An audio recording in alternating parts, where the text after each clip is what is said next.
want to talk a little bit about the ethnic nose because it's become such a popular lecture topic. You see it a lot on the internet. Patients come in and say, I want to see your Asian noses, or I want to see your Middle Eastern noses.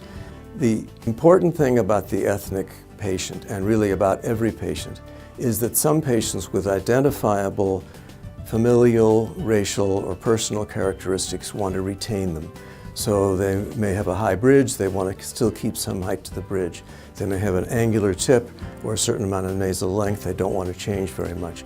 And others want a type change, they want to change that ethnic appearance. So body image and the patient's desire to look like himself or herself is what's really critically important. So that conversation of what the patient wants in terms of an outcome, I think should be part of every rhinoplasty. Let me tell you a story. I operated on a man who was a 6'6" marathon runner from Kenya some years ago.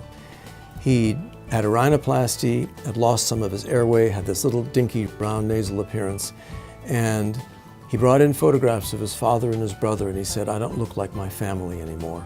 And these men had much broader, larger noses with higher bridges. So with rib cartilage, I recreated as much as I could what his family looked like. We took the bandages off.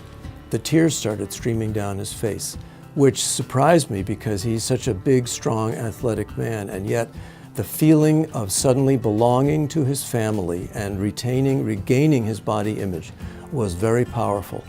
The responsibility, therefore, for the surgeon is to have a technique that allows him or her to deliver what the patient wants to maintain his or her personal identity.